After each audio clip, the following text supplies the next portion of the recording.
It's Tuesday. Locked On Huskies is back. There's a whole lot to talk about, even though the Huskies aren't playing this week.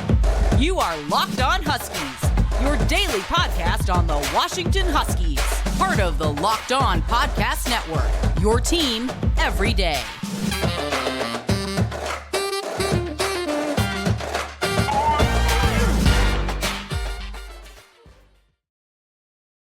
Into the first bye-week edition of Locked On Huskies. I'm Rome Tomashoff. That gentleman over there is Lars Hanson. We write for Inside the Huskies of Fan Nation Sports Illustrated. You can check out all our written work over there at si.com/college/Washington. Thank you for making this your first watch or first listen of the day. Today's episode is brought to you by FanDuel Sportsbook, the official sportsbook of Locked On. Make every moment more. Right now, new customers can bet $5 to get 200 bonus bets guaranteed. Visit FanDuel.com/LockedOn to get started. Lars, it's great to be back. Had to take a day off there, but it's the bye week. Even we deserve at least a 1-day break to just kind of rest and recuperate. And now that we've had that, it's time to just give some more thoughts on Arizona for those people who might not have seen our live stream after the game. So now that we've had some time to think about it, what's your biggest takeaway from Washington's 31-24 win over Arizona? I mean, I think the thing that really stood out when you look back and watch that game again was the amount of drives that Washington wasn't able to have because of the way Arizona approached the game, right? It's nothing that Washington could or could not do, right? I mean, they were still getting defensive stops. You still, you're not getting gashed for massive, 60, 70-yard runs and getting blown away by a team that you shouldn't lose to. But because of the way that Arizona approached it, I mean, they had almost a 7-minute drive. That's 2.5 drives if you're actually probably 3 if we're being friendly here.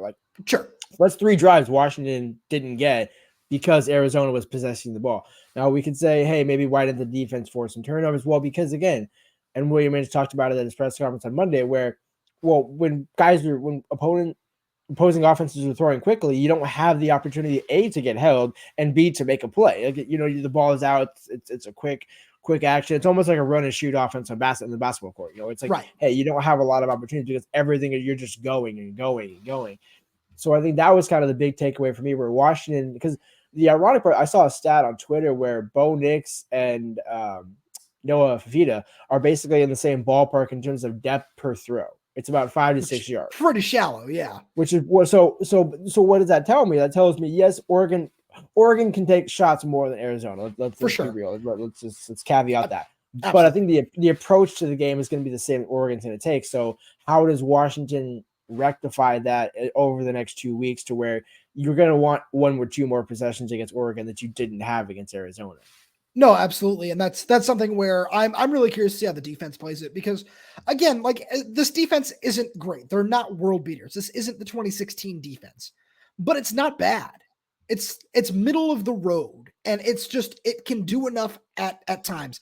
And real quickly, there's something I did want to mention from one of our YouTube commenters who looked like a Ducks fan, I'm pretty sure, because of the way the comment was phrased, saying that we lost all our credibility because we said that Oregon's defense isn't great. And I just want to point out another interesting stat here. Lars, Washington's strength of schedule throughout the season is 40th. Do you know what Oregon's is by any chance? 109th. 101st. Yeah, it's close. You were close. I respect it, but yeah, just throwing that out there. But we're not credible or anything for what we do. But we appreciate everybody tuning in at the same point. One of the biggest things that I wanted to talk about was just kind of one thing that I got to ask Ryan Grubb in the press conference was I said, well, German Bernard, he used him a lot. He used him all over. And I kind of really wanted to kind of poke at him and see, is he going to continue doing what he is, where Jeremy lined up in the backfield? He took 5 handoffs. He had the second most rushing attempts on the team, which I thought was really interesting. And he was kind of like, yeah, we kind of overworked him. We kind of did a little bit too much with him, which I thought was really interesting. And just kind of off of that, the person that he highlighted that he said wanted to get in the mix more and get a little bit more just work offensively is Tybo Rogers. And I was really intrigued by that because we did see him get some carries early on. We saw him in there in the first quarter. And that was something where it was, ooh, okay, I like that. Where maybe, lining up Jeremy in the backfield does have its advantages. But when you have a wide receiver, you also just want to, play to the best advantage of their skill set. And while it's a mismatch to do that every now and again, you don't necessarily want to make that a habit, which is that's not directly what Grubb said, but I feel like that was the point he was trying to make was, it's great that we used Jeremy the way that we did, and he was able to be so effective, but it was almost like he was starting to get keyed in on at a certain point, and we wanted to and it feels like maybe over the bye week, we might see a lot more Tybo in the Oregon game. We might see a lot more Will Nixon. And maybe some more 2-back sets, but that was something I was really intrigued by. Right. Well, I think the part to consider with Grubb is it's like, okay, you're going to put these plays out there into the world knowing, okay, now all our future opposing defenses are going to have to game plan for X, Y, and Z, not just A, B, and C. And so I think that's part of why Grubb is kind of putting these guys in certain scenarios to be like, hey, if we lined up against, let's say, Oregon or USC with Jeremy in the backfield, but he's a decoy, teams now are expecting him to run, and so you can put either Nixon, Johnson, or Tybo. We're all good pass catchers, by the way. Right, exactly. And so it actually allows so it takes a bullet in the Arizona game, but it opens up the entire clip, for lack of a better comparison, down the road to where, hey, and also the other thing, no Jalen McMillan. Yes. Jalen Polk didn't have as big of a game as he had. I mean, no 100-yard receiver. Yeah. This season they had 2 in a game every single game in the season up until Arizona. So I think they were due for not a clunker, but they were due for kind of a trap game, if you will. That's exactly what it was, but they won the game. That's all you got to do. So I think that the key will be, can you fix the lessons learned from Arizona in 14 days time or 10 days time, whatever you want to say. I think they can. But no, I totally agree. Yeah. We still at the same point, we got to see it in order to say, okay, they actually did make those changes, because we've said it many years past, even last year with Washington's defense, where, hey, defense has got to do this. Hey, defense has got to do that. And it kind of came, but it never consistently came. And so I think, the bye week couldn't come at a perfect time. Everybody's going to get healthy as possible, right? That's kind of the goal here for this bye week, is basically everybody get healthy. Rome get healthy. Jalen get healthy. Julius get healthy. Asa get healthy, because you're going to need all these bodies, truly, as well. Yeah. So, and that's something I know we'll get to a little bit later on in the show, because another thing I want to talk about in the offense is, you talk about the extra wrinkles that Ryan Grubb kind of threw in there. The one that kind of stood out to me was the usage of Josh Cuevas, who had that 57-yard grab down the sideline, where that's somebody I think that we might see more of going forward.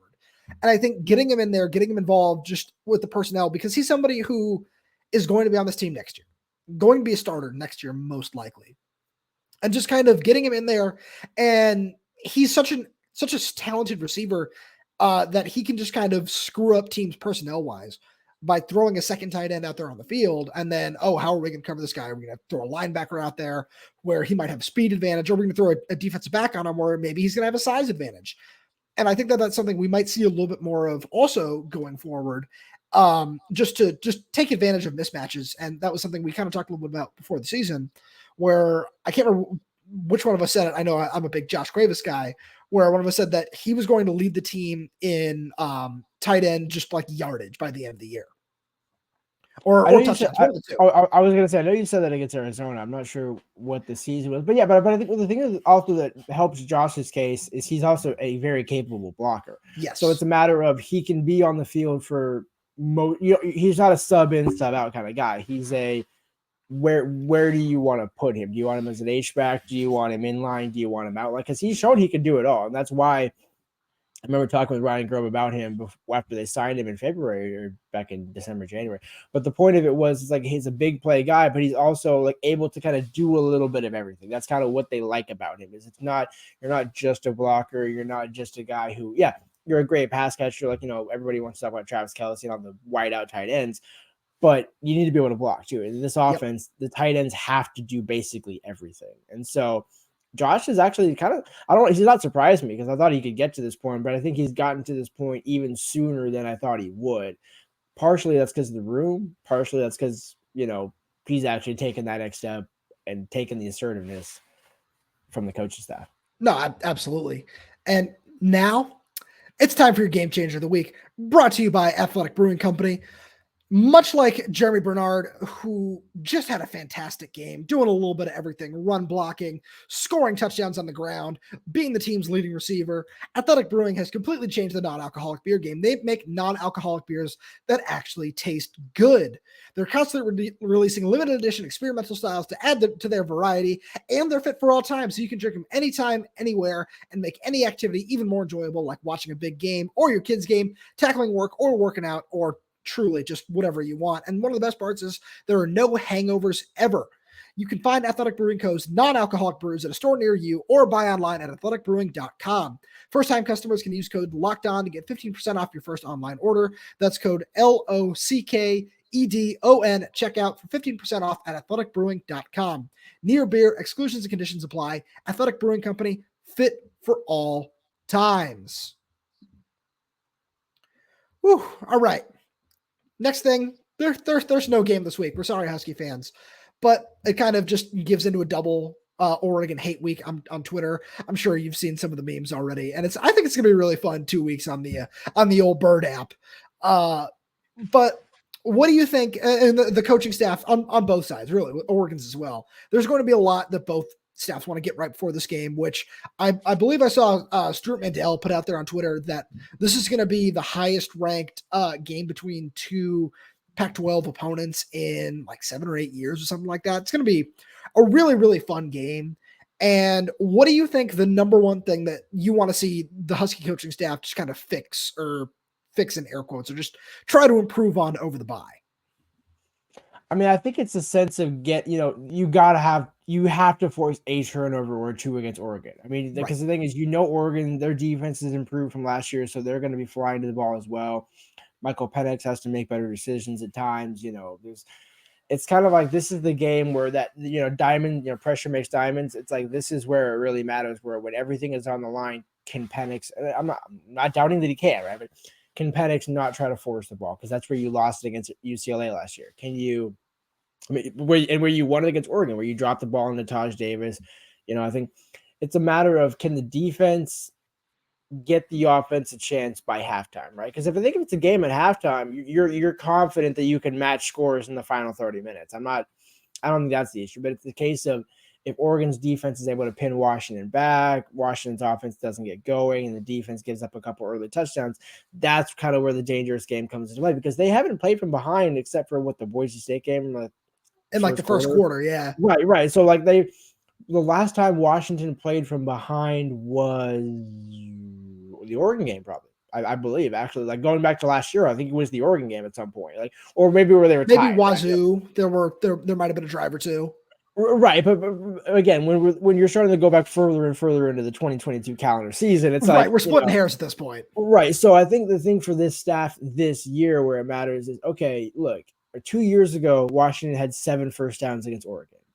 Last year, they hanged 37 in Eugene. So you clearly know this is the right concept. This is the right staff to do it, but it's a matter of what happened against Arizona can't happen against Oregon, because if it does, that's where that talent discrepancy between Arizona and Oregon is going to show out, and Oregon's going to kind of start to separate a little bit more.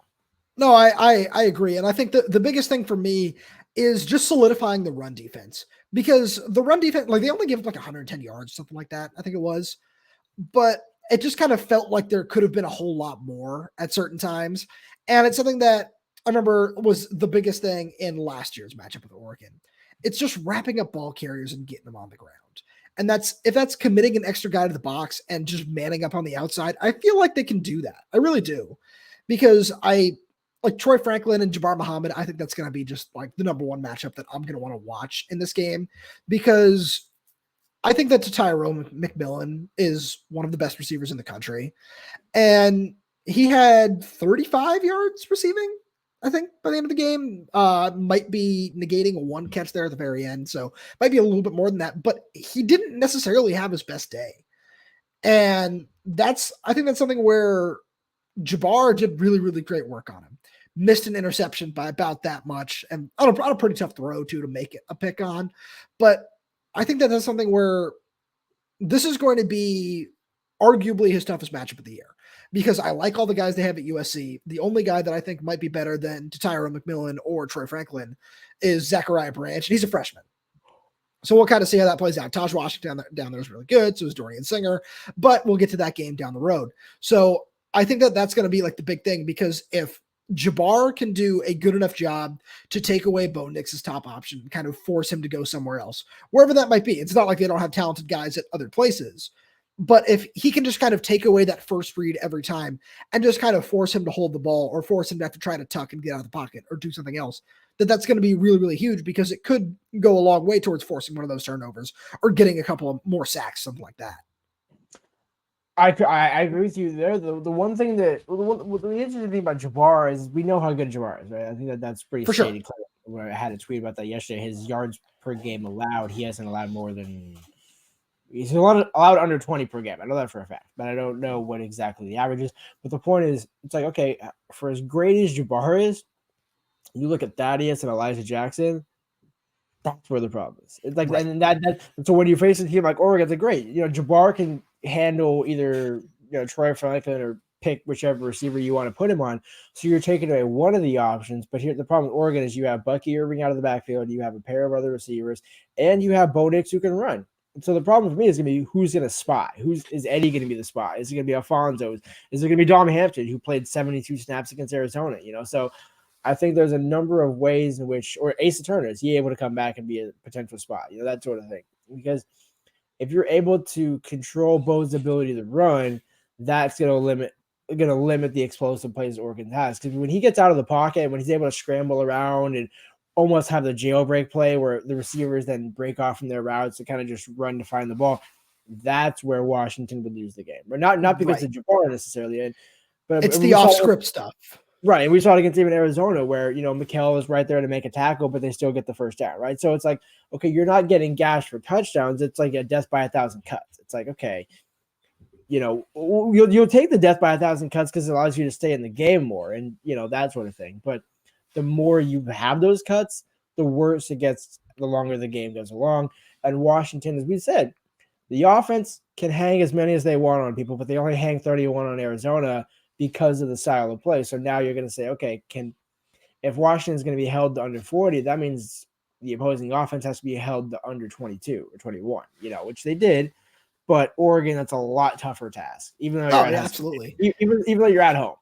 On the other side of the ball too, I'm really curious to see how this offensive line matches up with Oregon's defensive line, because they've looked pretty good. They're a talented bunch. They can get after the quarterback, but I think that this is the best offensive line that they're going to see all year.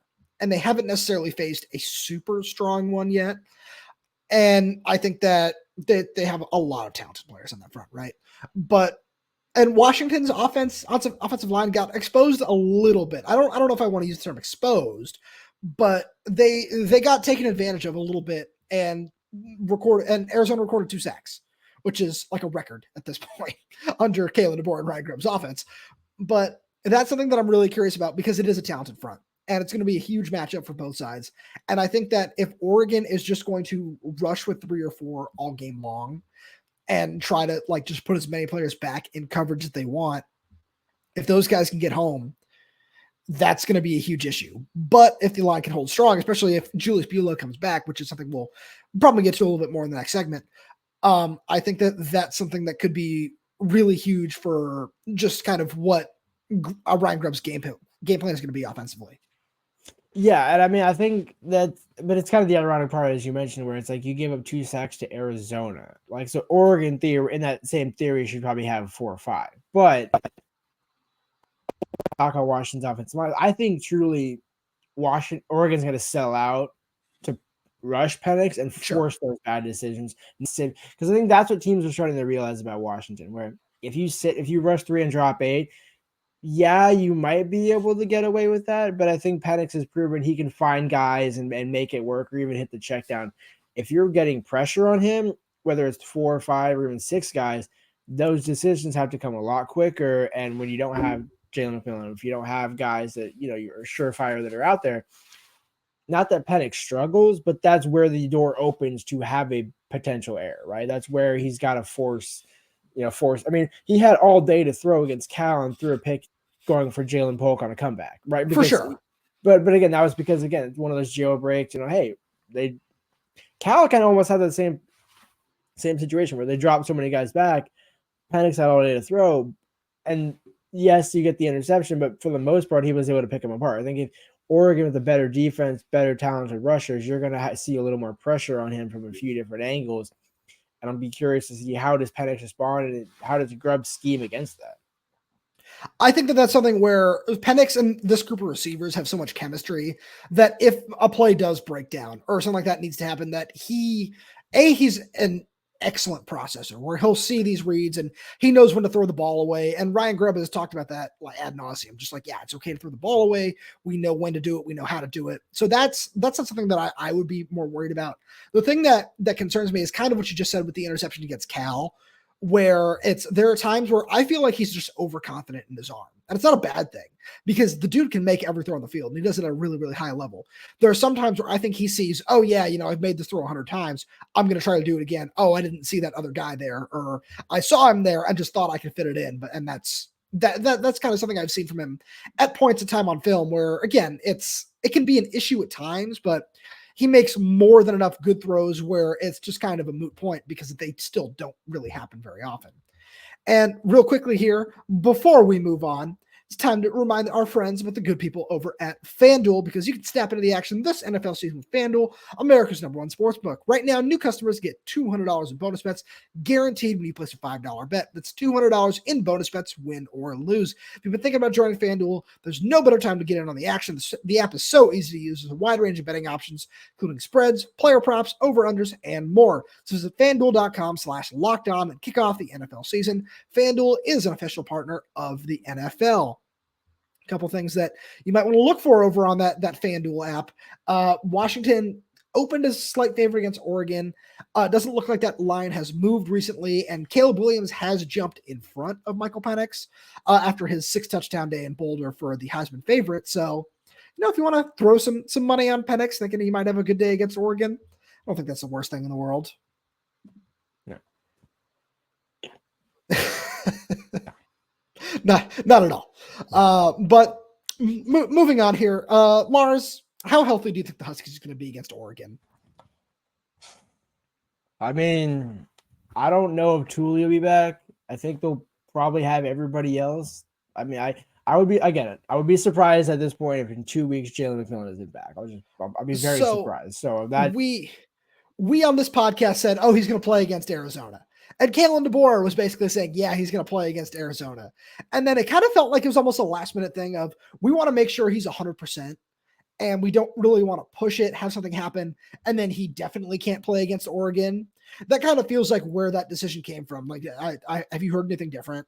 No. And I mean, it was ironic. He was also announced as a starter against Cal and then didn't play. So it's like, I think all of them have been like, hey, like, we don't need Jalen. Although I think actually they proved against Arizona the effect that Jalen McMillan has in the middle of the field. Like, I mean, Jeremy's good. Jeremy's good, but when you have him, Rome, and Jalen Polk, it's like, okay, it's good, but that Jalen McMillan is just that other security blanket that kind of creates that other opening that Washington hasn't had. So I think that's kind of where the games against Cal and Arizona have been a little bit different. But from an offensive line perspective, I think Julius would be a significant addition, but I think the line's held up as decent job. I mean, who was the Nick Caleppo left guard? Like, I don't think he was the reason they had 2 sacks. Like, I mean, No, Gieran Hatchett did get called for a couple of holding penalties though, which he ends up being the one that that technically is that fill in, even though Nick Caleppo slid into that spot. So that's something where he didn't have the best day. And that's something Ryan Grubb mentioned in his press conference. But I think that Julius, just the added size that he brings on the interior is just so hard to counter. Yeah, no, I agree. And I mean, I think he almost kind of completes the line, right? Where it's like, right, if you kick Nate back over to right, and it's not a shot at Gieran, but I think it's a matter of like this. It's almost like Corey Luciano at center last season. It was like yes, you could put Mateo in, you could talk about Parker, all those sort of things, but you just want that safest, best, biggest option. I think that's kind of what Julius is. So I think if you're able to get the offensive pieces back, that should be fine. Again, like I said, I'm not sure if Thule will be back in a couple of weeks, because that one was one where he went out of the game and did not return. And also, I think Elise Woodward said on the broadcast, like in the say the second or third quarter, it's like, yeah, he's not coming back in this game. Whereas MJLA was able to come back pretty quick. Westover came back after going into the injury tent. So all those guys, Rome is kind of the one where it's like, it sounded like Kalen DeBoer was a little less optimistic than he was Saturday night. But that's why it's a perfect time for a bye, because if they play Oregon this week, I don't think Rome plays. I think next week is when Rome plays. I agree with you there. And it really couldn't have come at a better time. Just from some behind the scenes research I've been doing, it does sound like Rome is on track to play. And yeah, the bye week definitely helps with that. Kalen DeBoer, wasn't like super confident in his press conference today about just like kind of the things he was saying. And of course he says all the right things because he always does. But yeah, it was just kind of like, oh yeah, it was a little worse than I assumed, and just said like, yeah, he's a little sore. The issue is like because the initial assumption was, is it like a cracked or a broken rib? And we're not going to speculate, but that was just kind of from the angle of the hit and just kind of the way he reacted. That was just kind of the assumption of what it might be. So obviously we don't hope it's anything like that. But yeah, that's just kind of something to keep an eye on. And you're right, the bye week really couldn't have come at a better time for him. And then, yeah, looking at the defense, I think Thule might play next week. I would call it just like a questionable if we're talking about like NFL terms. But again, the same thing there where the bye week is really big. Same for Asa, where it feels like having a month is going to be really good for him. And we'll see. Hopefully there aren't really any setbacks or anything on his part, because this is the one game where you want to make sure that your team is as healthy as can be. And that's something that we've seen a little bit more this year compared to last season, is there have been a whole lot more injuries. And you know that a team can't stay like free from the injury bug for forever. That's always something that's going to happen. And last year, the Huskies did have really, really good injury luck for the most part. So this is, I don't want to say it's like, evening out, but it's just, yeah, this is just what happens over the course of the season. And their depth is going to get tested a little bit. And I'm really curious to see what's going to happen going forward. But on that note, I think their depth has improved significantly on both sides of the ball from last season. I mean, this year you're sliding in Vince Nunley, and I don't think there's been a drop off. That's no shot at Asa Turner, but I think Vince was a guy they were high on coming into last season. Misses most of the season due to injury, comes back, and it's like, okay, you haven't seen the field, so these are kind of the perfect games to where even against Michigan State, where Michigan State's not as good this year. So it's like, hey, let's get you these opportunities in a bigger environment where it's not like you're playing Kent State and Portland State, and then you got to go play Oregon. It's like, wait a minute. There's a little, no disrespect to the former two in the latter, but there's a little bit of a discrepancy on the talent there. So I think, and one thing that I think both the coaches hit on, both Burrell and Inge have hit on, and DeBoer has acknowledged this as well, they're just playing free. They're not necessarily thinking as much. And I think last season everyone was trying to learn the scheme, trying to like, oh wait, I got to do this, I got to do that, I got to do this, got to do that. This year everyone's just like, all right, you're doing that, I'm doing that, let's go. Yep. I appreciate that analogy a lot. Yeah, you're not even having to look and say, for sure. You can probably count on two hands. I'll be generous here, two hands. How many not miscues, but like right as the ball is about to be snapped, is the defense set, or are they like, oh wait, like they're still talking, they're still trying to line up, right? They've had maybe 5 or 6 of those total in 5 games, right? And that is so different from last season. No, you're right. And one person that I actually really wanted to make sure that I highlighted in this segment is somebody who we've talked about on the show a little bit, and it's something where, especially if Thule can't play, I'm very curious to see how deep the defensive line is going to run. And Javon Parker had a really, really great day. He graded out really well in terms of Pro Football Focus, but I'm actually really curious to see if his brother Armand is going to get on the field at all, because we kind of haven't seen him yet. He has suited up for the last couple games, but we know he's still working back from a torn ACL that he suffered right before he signed. That was your story, by the way. Just going to give you that little plug there. But no, and that's something where he's really, really talented, right? Throughout spring and fall camp, every time he's on the field, it's kind of like, ooh, yeah, no, this guy can be a player. And this is a really deep defensive line group. Now the depth is being tested. And not only is the depth being tested, it's, okay, well, this guy is really good, but he's also still rehabbing. So how much is he ready for? How much can we actually throw at him as a redshirt freshman? We saw what his brother was able to handle as a true freshman.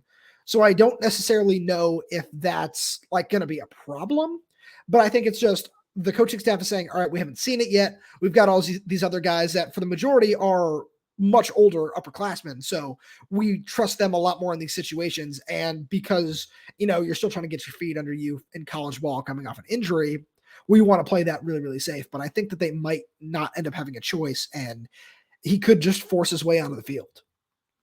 I think the reason he hasn't is Jacob Andis. I mean, I think Jacob Andis has been great. Yeah. To your point, I mean, fifth or sixth year senior, something like that. But Jacob's been a guy where it's like, okay, this has kind of been, he's almost like a better version of Sakai, but on the inside, right? Sakai has taken that next step as an edge rusher, setting the tone in the run game, like a Jeremiah Barton did last year. Bandis has kind of been that perfect, but defensive end side, not nose tackle, but not a true edge rusher. But he's just that guy that's just kind of like, hey, look, I'll be that big body that clogs the lane, can move the pocket. Doesn't necessarily wow you, but doesn't necessarily disappoint you either. Sure. No, I like that. Yeah, he's just been solid. There were a couple plays on Saturday. I was like, oh yeah, Jacob Bandis. That's a nice play by him. And that's something where I feel like we saw that last year too, where it's just kind of, he's been coached up really well by Enoke Brechterfield. And he's made significant strides over the last couple of years. And I think that just kind of speaks volumes towards what Brechterfield has done as the defensive line coach since he's come in. Yeah, exactly. I think that's kind of what we had all hoped, especially when you look at the roster that they had. I mean, they had to flip MJ Elliott from offensive lineman to a defensive lineman. So It's like you're no longer at that point where you're like, okay, we need Sam Peacock to be a defensive end just to be a big, long body. It's like Caleb McGarry going from right tackle to defensive end. Tackle, yeah. Just for the sake of his long 6'7" frame. It's like, no. Give me that 6'2" center that's 275 pounds and we'll make him great. Stronger than everybody else on the field. Yeah, pretty much. Got any final thoughts for us today? No, I mean, enjoy the bye week, folks. I mean, we'll talk more throughout this week, but I mean, I think this is kind of one where it's an assessment week, right? It's like before the Oregon game is the midterm. This is your like finals week preparation, right? Where you're like, hey, like you got a week to study. You know what's coming. You know how good it is. You know how hard it's going to be. Yes, you are at home and everything, but this also could be a point where if they lose, then you lose 2, and now your title is out. So this is a significant opportunity for Washington to show that they actually belong in that top tier of college football. I couldn't have said it any better myself. And with that, Lars, thank you for being here. And thank you to all the everydayers for tuning in. Make sure you like, comment, subscribe, wherever you get your podcasts, YouTube, Spotify, Apple Music, Amazon Music. We are everywhere. Make sure you just tune in with us every day. Leave us a 5-star review if you're enjoying the content. Leave us a comment in the YouTube section. We might do a mailbag segment later this week because it is the bye week. So just hang around with us there, and we will talk to you tomorrow.